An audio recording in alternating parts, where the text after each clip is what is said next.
Hey, what's up? It's Fuel Your Life Friday. Let's go.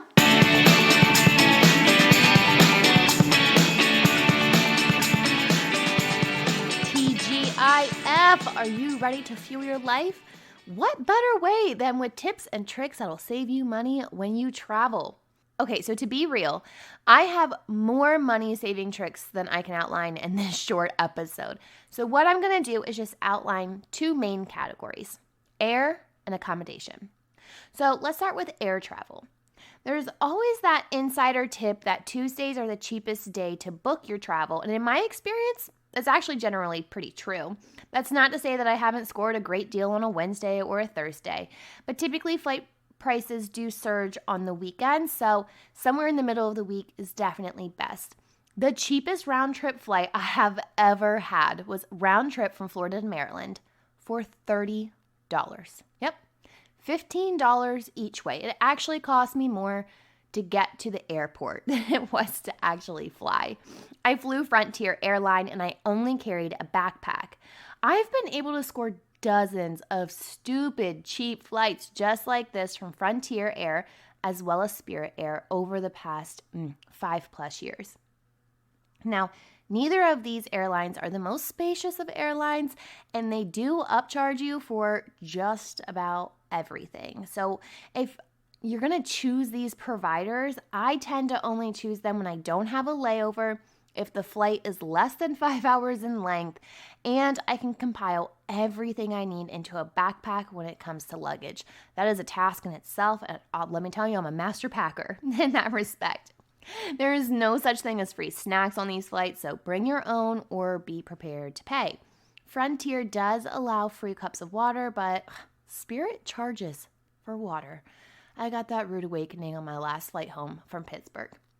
Now, if you are staying longer, this is a longer trip, you're traveling further, maybe you're really tall and you need more leg room, or you want to bring more luggage, then check out Southwest. I have a Southwest credit card, which has enabled me to gain points for everyday purchases, but with the 40,000 bonus points I received as a new card member, I was able to make, no exaggeration, 8 round-trip flights and 1 one-way flight, and I still had 4,000 points left over from my initial bonus. Not to mention I was continuously gaining points per purchase. Cashing in points for flights kind of varies. Sometimes the price point is 2,500 points one way. Other times it's like 16,000 points one way.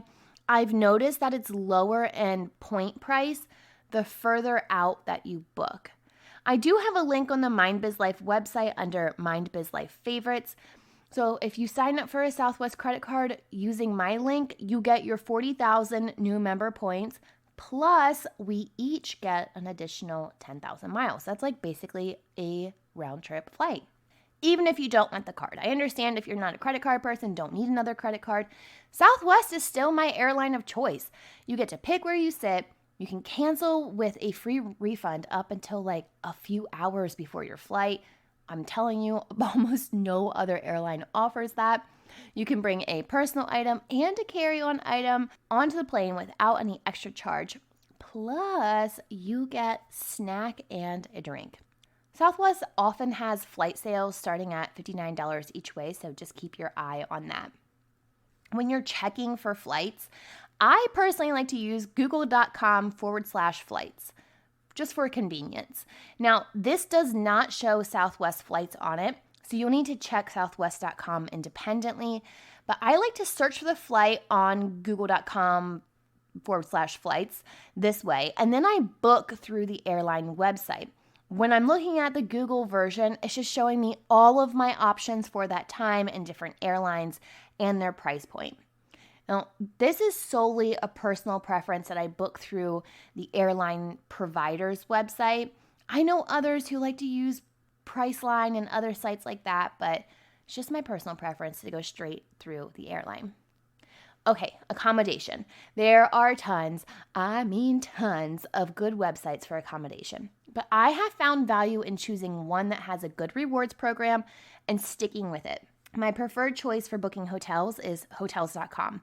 That's not to say I don't check other sites to see if there's a better deal, but for every 10th stay at a hotel that I book from hotels.com, I earn a free night. And y'all know that I love free, so the rewards keep me loyal. Now, I can pay for my hotel with my Southwest credit card, and boom, double rewards, right?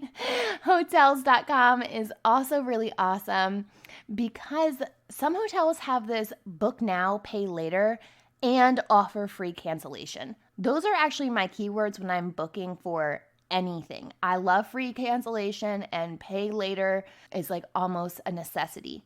Why? Because that just keeps my options flexible, and I thrive on flexibility.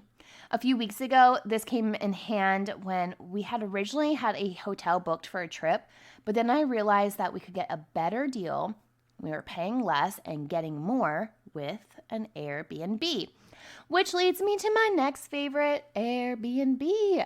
I have used Airbnb numerous times, and I've personally have not had one single bad experience. My first Airbnb stay was when I was in Bali, but I've also had stays within the States as well.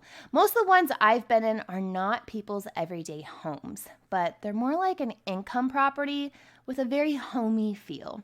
When booking, I pay attention to guest reviews, photos, and I tend to lean towards homes versus apartments or shared spaces. I shared this tip before, but if you missed it, when you sign up for Airbnb, you get a $55 credit to use towards your first stay. And when you refer someone, you also get rewarded $40 for the referral. So if you want $55 towards your first Airbnb, then head over to mindbizlife.com, check out that MindBizLife favorite sections, and click on the Airbnb icon. You get $55, I get $40. It's a win-win, okay? Now, if you want even more travel tips, you're going to have to slide into my DMs on the gram at MindBizLife or hit me up with an email at hello@laurensmithbiz.com and let me know how I can help. I love traveling, and I truly believe that exploration and play keep the soul young and alive. If you enjoyed this episode, share it with a friend and be sure to give the podcast a 5-star review on Apple Podcasts or wherever it is that you tune in and turn it up. That's all for today. I'll see you back here next week. And until then, remember, every level of life is an opportunity to grow. Be well, my friend.